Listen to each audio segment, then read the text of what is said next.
So let's try to understand hierarchy of WPF application, like how exactly this application runs. And then normally whenever any .NET application or exe you start, that application exe, as we discussed earlier, any assembly has got four major parts. One is going to be MSIL, other one is going to be type metadata, one is resources, and other one is assembly metadata. So on top of assembly metadata, there is one more thing that every assembly has, which is called as an entry point. Now, whenever you double click on any exe, ultimately that entry point is going to go and invite CLR, Common Language Runtime, which is heart of .NET and which is the kind of execution engine for executing your .NET assembly or .NET exe in general or .NET output in general. So whenever WPF application you double click, it is going to invite CLR in picture, and that CLR is simply going to understand what's written in assembly's metadata. And then you will find out under assembly's metadata, that is this assembly if I talk about, there will be one startup object mentioned, which means which particular class object it has to create first. So there is a class object called as app class that you will find out, though it is not set, but it's a default one. So what happens now is, you will see that app class we haven't seen so far. So you will find out in the project context, you will see there are a few things here. There is one app.xaml file and there is main window.xaml. So under app.xaml, this is XAML and this is C# class file.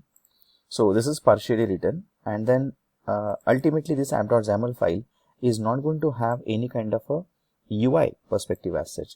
It is just there to set up some startup form, and at the same time it is there for setting up some sort of common resources like styling for your WPF application, which anyway we will evaluate after some time. So as of now, what happens is, when you double click on 00 demo exe, CLR gets called. CLR gives a call to the app class, that is this. So app class object will be created. In turn, application class object will be created, which is a base for app class. And then you will notice that in here there is going to be one method which normally it gets called, but then I'm just going to override it just to help you understand that there is a method which gets called internally, which is called as onStartup. So if I click on, or if I put a breakpoint here, onStartup, and this onStartup method is ultimately going to read from here what sort of startup URI we are supposed to call. And by default in here what is mentioned is main window.xaml. So main window.xaml, if I open, this simply tells here that is which kind of a class we are supposed to initialize, and then under which kind of, you can say, local namespace it exists. By default, main window is the class that we have. So this class should get initialized. Then initialize component method internally, we saw that it gives a call to auto generated class file, that is that main window.g.cs which we talked about. So which is going to have some sort of UI level code generation automatically written. So again, I'm going to put a breakpoint here, and let's understand how the sequence follows.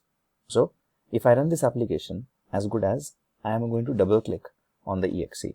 So CLR will come in picture. CLR will try to understand what is the startup point here, and notice now that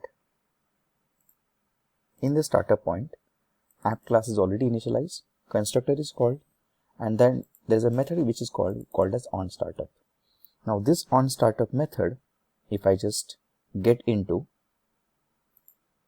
this call, so onStartup gets called, and then here CLR realizes that there is a main window object which we need to initialize. So main window becomes your thread driver. Ultimately this is driving the main window right now, or it is driven by main window. So closing of this form will close the current thread. So initialize component gets called, and then initialize component, since I have not put a breakpoint because it's not written by me, it is automatically written. You will find out initialize component will initialize most of the controls, and then the hierarchy constructed is going to get plotted on screen. So you will notice there is something like WPF text box and WPF button that we have. One more time, whatever I put up here, if I click on a button, it gives a call to this button underscore click, If I continue the execution, it simply prints hello on the console. So you'll find out, in short, you run the application, there is an app class object initialize, there is a constructor called, then there is a call given to onStartup, and onStartup simply gives a call to whatever method is mentioned or whatever file or form is mentioned in here. One can very well specify startup URI in the code behind as well. But then normally people prefer to put it up in case of XAML. So app.xaml mentions we should start with main window. Main window initialize component will initialize the XAML elements, and then the rest of the content follows as it is in sequence.